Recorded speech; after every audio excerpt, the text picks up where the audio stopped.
हो सर, थोडे बाकी आहेत याचे. चला ठीक है.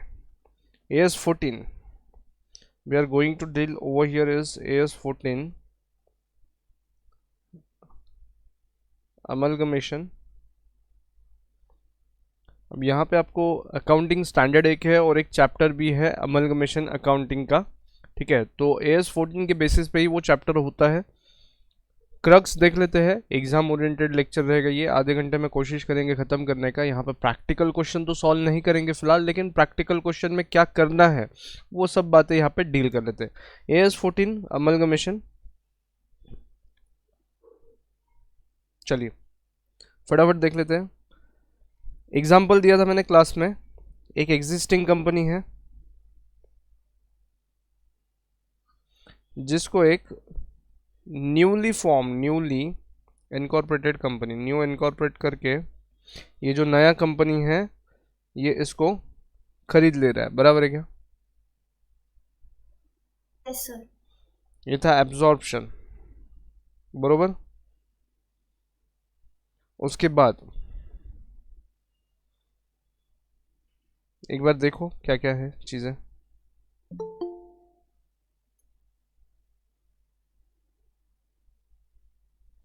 क्या क्या आ रहा है देखो एक बार फटाफट.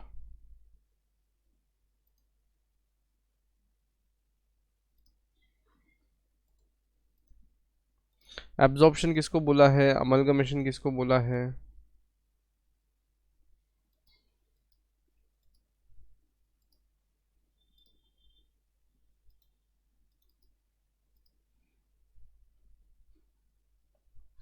देखो दो कंपनियां हैं, दो एग्जिस्टिंग कंपनियां हैं. दोनों अपने खुद को एक जगह लाना चाहते हैं और एक नया कंपनी बनाना चाहते हैं. तो ये है अमलगमेशन प्रॉपरली. बरोबर एवरीबडी. Yes sir. जैसे आइडिया एंड वोडाफोन और इन्होंने बनाया एक कंपनी VI. बरोबर, ये अमलगमेशन है. दूसरा सिनारियो, एग्जिस्टिंग कंपनी को टेक ओवर कर रहे हैं. एक एग्जिस्टिंग कंपनी को दूसरी एग्जिस्टिंग कंपनी टेक ओवर कर रहा है.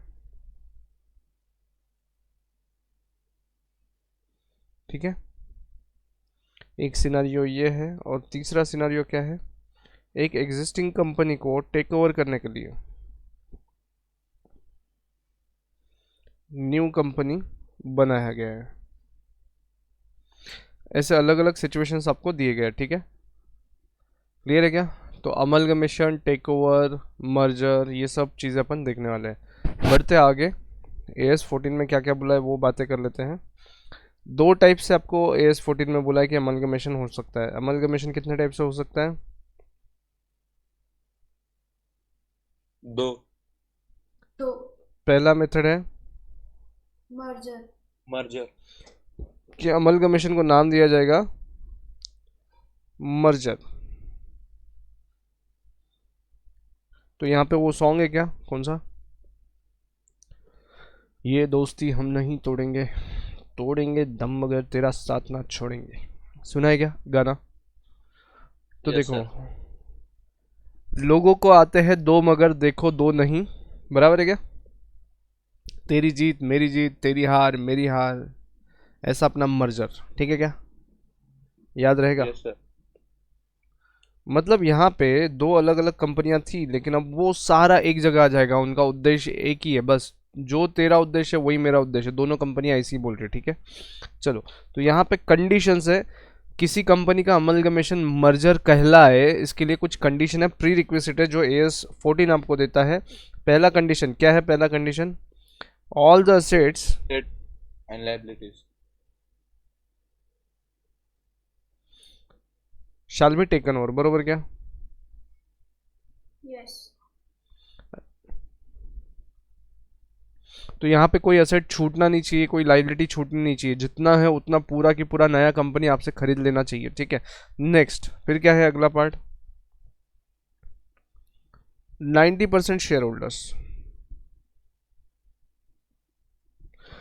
ठीक है।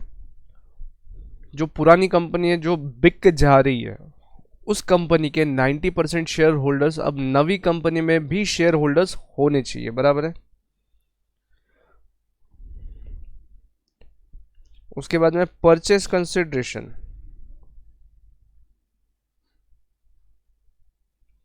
या तो कैश में होगा फ्रैक्शन के लिए,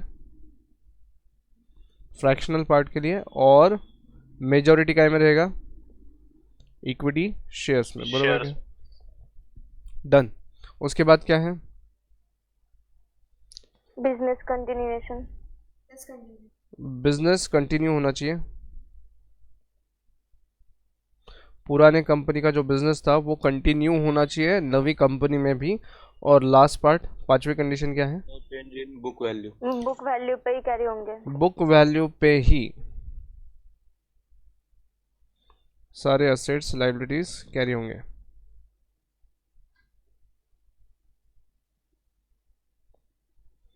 उसके बाद में यहाँ पे all reserves will also be carried out, बरोबर।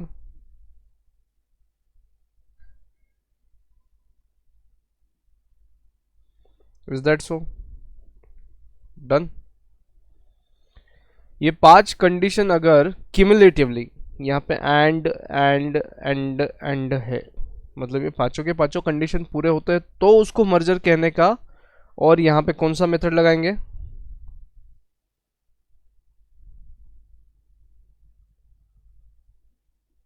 Pooling of interest. Pulling of interest. Otherwise अगर इसमें से एक भी कंडीशन ब्रेकआउट होता है, एक भी कंडीशन ब्रेकआउट हो गया, फॉल्स हो गया, तो परचेस।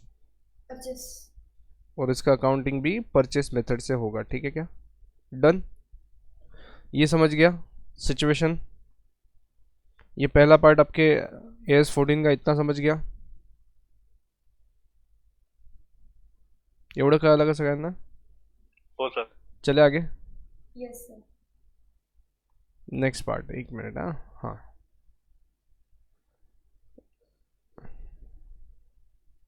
Next part. अब नेक्स्ट पार्ट क्या है, कुछ वर्ड्स समझ लेते हैं। देखो, ये एक अच्छी कंपनी है,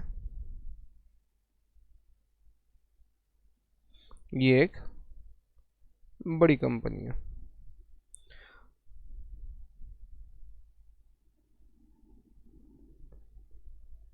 मान लो ये अच्छी कंपनी गायब होने वाली है, मतलब अच्छी कंपनी को बड़ी कंपनी परचेस कर रहा है, बरोबर है क्या। तो इसको आप बोलोगे ट्रांसफरर कंपनी,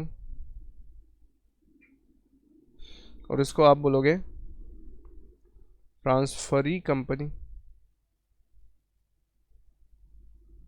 या इसको वेंडर कंपनी भी बोलते हैं, या इसको वेंडी कंपनी भी बोलते हैं। उसके बाद में इसको अमलगमेटेड कंपनी भी बोलते हैं, और इसको अमलगमेटिंग, बरोबर। क्लियर है क्या? अरे उत्तर दे, अरे लवकर लवकर। हो सर। इसके असेट्स एंड लायबिलिटीज जाएंगे, तो बदले में क्या मिलेगा इसको, परचेस कंसिडरेशन। परचेस कंसिडरेशन, ठीक है। नाउ परचेस कंसिडरेशन बोले तो क्या,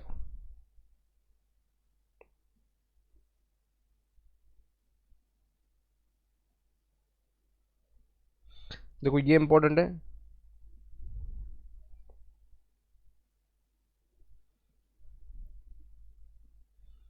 जो कुछ ट्रांसफरर कंपनी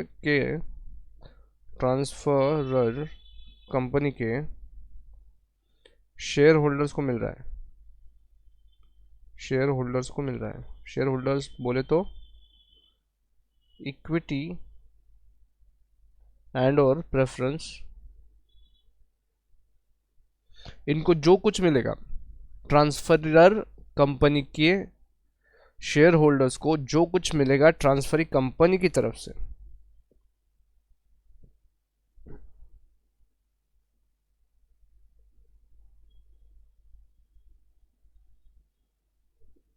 उसको अपन क्या कहेंगे?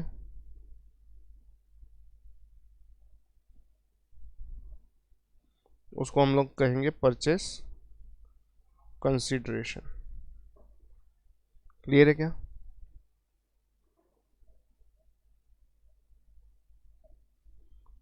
ये ध्यान में आया कि देखो, ट्रांसफरर कंपनी के शेयर होल्डर्स को जो कुछ मिलेगा ना, that should only be called as purchase consideration. ये एक फंडा हमेशा याद रखें। क्लियर? अरे झिपतेगा, गुड मॉर्निंग विनय, विनायक जेवण झालं का हाँ सर. भाऊ? हो सर, हो. जेवण झालेलं आहे ना, बोला ना मग. चला, अब मेथड ऑफ अकाउंटिंग, अब क्या क्या करना है देखो।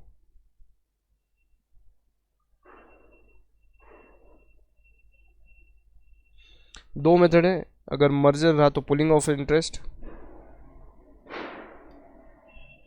परचेस वाले को परचेस ही स्वैप.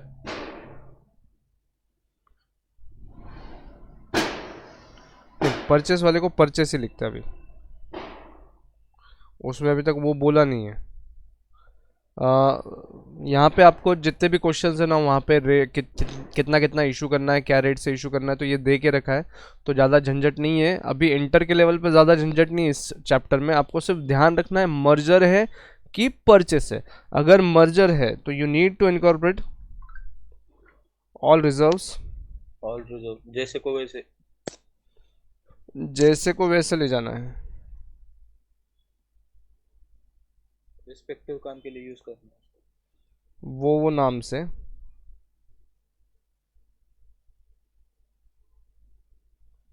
एंड वो काम के लिए। डन? Yes sir. और यहाँ पे जितने असेट्स खरीदे वो, जितने असेट्स लिए हैं वो,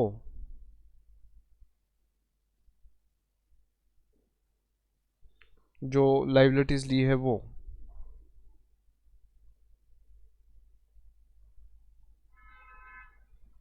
बरोबर। यहाँ पे रिजर्व्स में से कौन सा आएगा? सिर्फ ओनली स्टैट्यूटरी रिजर्व्स।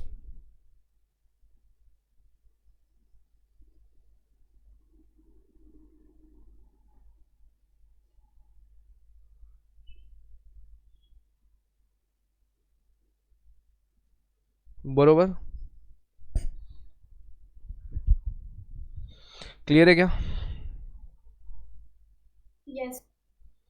उसके बाद इधर वाले साइड, मर्जर वाले साइड, देखो क्या करना है आपको, purchase consideration versus equity share capital compare करें।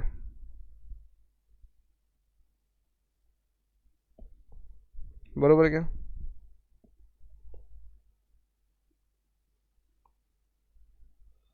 ट्रांसफरर का सर नेट असेट या इक्विटी शेयर कैपिटल? मर्जर वाले पार्ट में देखो, मर्जर वाले पार्ट में आपने जितना दिया है वर्सेस उनका जो इक्विटी कैपिटल था ना, इसका डिफरेंस तुमने जनरल रिजर्व और इसको एडजस्ट किया। देखो Yes. हाँ. Yes sir. P&L को किया. या तो प्रॉफिट एंड लॉस या फिर कैपिटल रिजर्व, ऐसा दो चीज़ें किया है। देखो, एक तो प्रॉफिट एंड लॉस का बैलेंस कम किया था, या फिर कैपिटल रिजर्व को ऐड किया है। वो एक क्वेश्चन है, एक 6000 और 9000 का अमेंडमेंट बनाया था. नहीं, 6000 और 3000 का एक क्वेश्चन है। देखो 6000 ट्रांसफरर कंपनी के, हाँ वही किया था, उसमें उन्होंने कैपिटल जनरल रिजर्व से ही लेस किया था. जनरल रिजर्व से लेस किया उतना। ठीक है क्या? ये याद रखो। ये देखो एक बार क्वेश्चन देख लो आप लोग, मैं जो बोलना चाह रहा हूँ वो समझ में आ रहा है क्या? मर्जर वाले पार्ट में इक्विटी कैपिटल को कंपेयर करना है, क्योंकि उनको सिर्फ इक्विटी कैपिटल दिया, बाकी कुछ दिया क्या उनको? नेट असेट्स को प्रैक्टिकल फॉर क्वेश्चन नंबर 4 देखो एक बार, पहले क्या था सर? यहाँ पे इक्विटी कैपिटल जाएगा। हाँ, और इधर वाले पार्ट में आपको क्या कंपेयर करना है, PC versus net assets. Net assets. अब परचेस वाले पार्ट में दो पॉसिबिलिटीज है, दो पॉसिबिलिटीज क्या क्या है, गुडविल, गुडविल या कैपिटल? कैपिटल रिजर्व, पीसी ज्यादा रहा नेट असेट से, गुडविल, तो गुडविल। और यहाँ पे पीसी कम रहा, नेट असेट ज्यादा है, कैपिटल रिजर्व। तो कैपिटल रिजर्व। और दोनों ही पॉसिबिलिटीज ध्यान में आ रहे हैं, जैसा अभी गुडविल भी बन गया है, एक या तो ये बनेगा या तो ये बनेगा, इतना ध्यान में लो, दोनों में से कोई एक बनेगा। फिर यू रिमेम्बर दैट वो लिक्विडेशन वाले एक्सपेंसेस, हाँ, अगर उसको भी उसको भी गुडविल गुडविल बोल के, वो या तो यहाँ पे ऐड करेंगे, या फिर लिक्विडेशन का एक्सपेंसेस अगर कैपिटल रिजर्व बना है, देखो एंट्री में अगर कैपिटल रिजर्व बना है तो वो नेट ऑफ करना है, लिक्विडेशन एक्सपेंसेस यहाँ पे गुडविल में ऐड हो जाएगा और यहाँ पे एडजस्ट करना पड़ेगा। कैपिटल रिजर्व से हट गया। बरोबर, तो नेट कैपिटल रिजर्व बताएंगे अपन। डन, ये प्रैक्टिकल 6 में है सर, मतलब ऐसा। ये क्वेश्चन नंबर 6 में जाओ आप लोग। Okay done.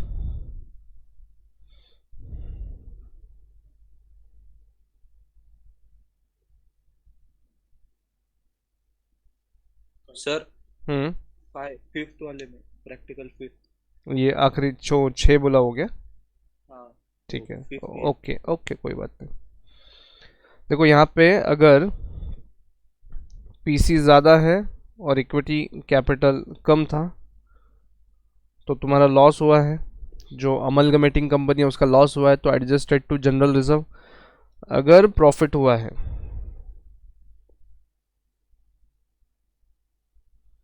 Again capital reserve बना लो। बराबर है क्या ये चीज़? देखो एक बार,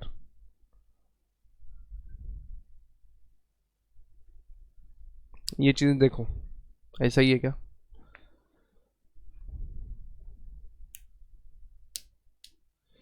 ये वाला देखो पार्ट 4 वाला, देखो क्वेश्चन 4 में का जो लिखा है वो पार्ट है क्या, ऐसा देख लो एक बार। पेलोर वाला तो हो गया फाइनल, जो परचेस वाला पार्ट है वो फाइनल है, इधर वाला देख लो ये फाइनल है क्या?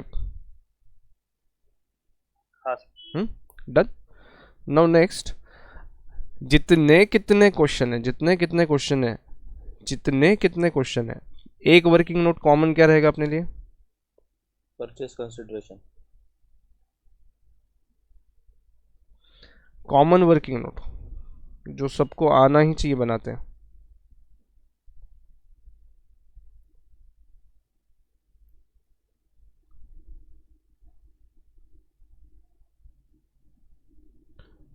और ये भी रेडीली अवेलेबल होता है डेटा, बस ऑर्गेनाइज करना है आपको। ये वर्किंग नोट सबको बनाते ही आना चाहिए कि जो ट्रांसफरी कंपनी है उसने equity share holder, transferor company के इक्विटी शेयर होल्डर्स को क्या क्या दिया है वो सब आपका परचेस कंसिडरेशन आएगा। ये वर्किंग नोट बनाते आना चाहिए। तो यहाँ पे वापस से मैं रिपीट करूंगा, जो जो शेयर होल्डर्स को मिल रहा है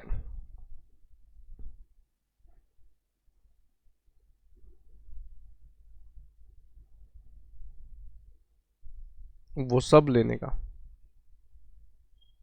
वो सब पीसी है। डन। ये वर्किंग नोट सबको आना चाहिए। आता है कि ये सबको बनाते वर्किंग नोट एवरीबॉडी? यस। हाँ सर। इसके बाद का स्टेप क्या है?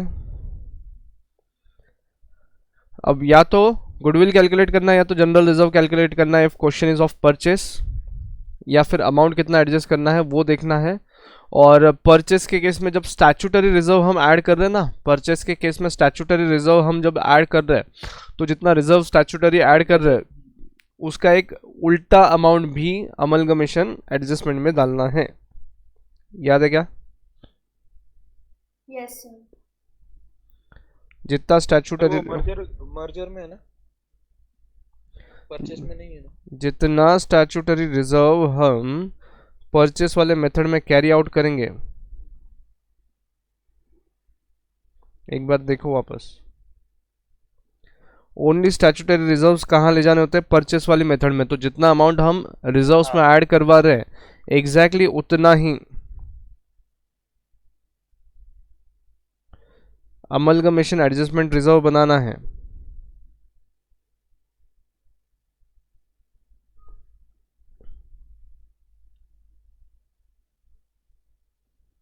नेगेटिव अमाउंट में, बरोबर है क्या? डन। ये क्लियर, बैलेंस शीट में बनाते समय ध्यान में रखेंगे ये। परचेस मेथड में ये एडजस्टमेंट करना है, ये याद है क्या सबको? हाँ Yes. सर। चलो नेक्स्ट पार्ट क्या है, और क्या एडजस्टमेंट्स है जो बात करने लायक है? एक हो गया परचेस कंसिडरेशन वाला, हो गया परचेस मेथड में अगर है तो अमलगमेशन रिजर्व का बात हो गया, और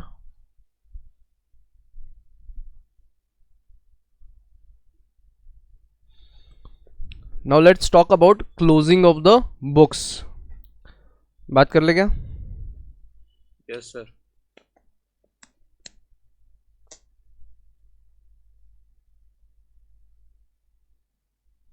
closing of the books of vendor company, जो बंद हो जा रही है कंपनी, उसके बुक्स को क्लोज कैसे करना है अगर जर्नल एंट्री पूछा तो एक पार्ट, या फिर पूछेंगे लेजर पोस्टिंग। तो देखो, आपको जो भी प्रोसेस करना है, अब ये कंपनी बंद हो रहा है ना, it is just like liquidation. तो आपको करना क्या है ये ध्यान में रखो, आपको कुछ लेजर बनाने के हैं। एक नया लेजर बनेगा, रियलाइजेशन अकाउंट। कौन सा? All assets and liabilities are transferred there. Liabilities. Transfer हो जाएंगे कौन से वैल्यू पे? बुक को वैल्यू। Book value. डन। फिर परचेज कंसिडरेशन ड्यू होगा,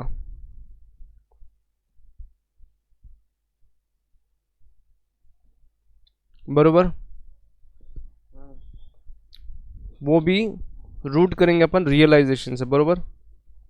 हाँ, पहले रियलाइजेशन को, फिर उधर से इक्विटी होल्डर्स को। फिर यहाँ से ये परचेस कंसिडरेशन ड्यू हुआ कि प्रेफरेंस वालों को कुछ पे करना है, वो पे कर दो।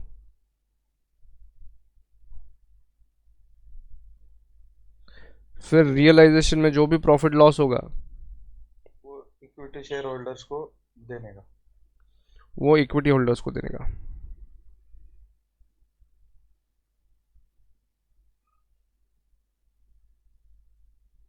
उसके बाद में मर्जर का केस है तो equity capital and reserve surplus,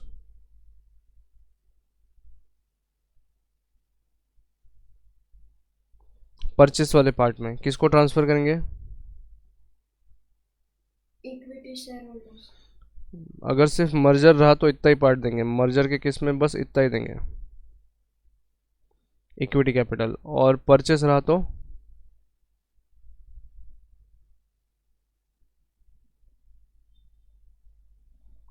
done. फिर जो भी चीज़ें रिसीव हुई है, एक अकाउंट बनेगा शेयर्स इन वेंडी कंपनी, और वहां से ट्रांसफर होगा किसको? इक्विटी होल्डर्स को।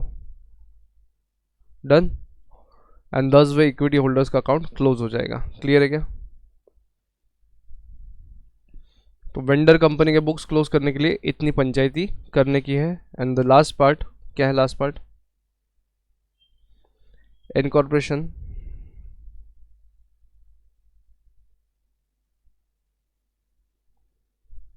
In the books of Wendy company. यहाँ पे पहला एंट्री बिजनेस परचेस का एंट्री कर लेना। अब इसका कोई रिलेवेंस तो नहीं है, लेकिन एंट्री कर लो। Purchase account debit to liquidators of जो कंपनी है उसकी। वेंडर कंपनी, बराबर, वेंडर कंपनी। सेकंड, हाँ। All assets Assets debits, liability credits credit to और business purchase credit. Liability credit purchase To consideration purchase consideration to or business purpose. Balancing business debit में आई तो goodwill, credit में आई तो capital reserve. Business purchase. अब balancing figure यहाँ पे लेना है। डेबिट बैलेंस है तो दैट शुड बी गुडविल, और क्रेडिट बैलेंस है तो that should be cap reserve. Done. And यहाँ पे all assets at revalued. Market here valued wise. Done. क्या रीवैल्यूड अमाउंट पे लेना है। डन हो गया। दूसरा एंट्री। तीसरा एंट्री परचेस कंसिडरेशन ड्यू। वो तो हो गया ना ऊपर, payment of PC. Liquidator to equity share capital. Liquidator to equity share. Share holders को भेजना है। Liquidator of vendor company. To equity share capital to share premium account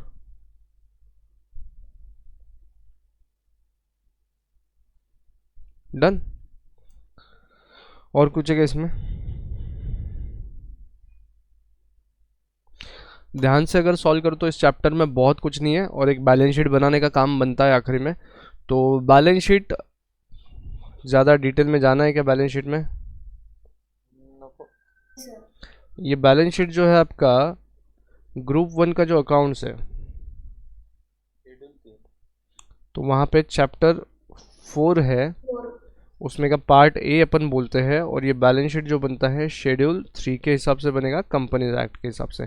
तो अमलगमेशन चैप्टर के लिए जो बैलेंस शीट बनाएंगे और वहाँ पे जो बनाना है चैप्टर 4 में, ये एक साथ कर लो, रिवीजन हो जाएगा। और by the passage of time अब वो बैलेंस शीट का प्रैक्टिस का ज़रूरत नहीं, मतलब अब बैलेंस शीट तुमको आता है ऐसा पकड़ा जाएगा, ठीक है क्या? तो जहाँ जहाँ कंपनीज की बैलेंस शीट बनाने बोलिए, you should go with schedule 3 only, whether it is FM, whether it is accounts, ठीक है? अमलगमेशन का रिवीजन हो गया सबका। क्वेश्चन वैसे सॉल्व अभी 2-3 दिन पहले किए हैं, तो अभी इसको सॉल्व नहीं कर रहे अपन, सिर्फ एक थ्योरी मैंने दे दिया वापस से कि भाई अमलगमेशन एग्जैक्टली है क्या, कौन से क्वेश्चन में क्या किया जाना चाहिए, कैसे करना है, मेजर एडजस्टमेंट अपन ने यहाँ पे डील कर लिया, ठीक है? yes. I hope everybody is okay with this revision of amalgamation, and now we'll take a break, and 2 बजे अपन हायर परचेस एंड डिपार्टमेंटल ऐसे 2 चैप्टर आज डील कर लेंगे, एंड आज का शेड्यूल अपना हो जाएगा ख़त्म, एंड 2 चैप्टर का रिवीजन भी ख़त्म। चलिए मिलते हैं। Yes. Thank you sir. Thank you, thank you, thank you. Same meeting पे होगा, सेम मीटिंग में चालू रख रहा हूँ मीटिंग।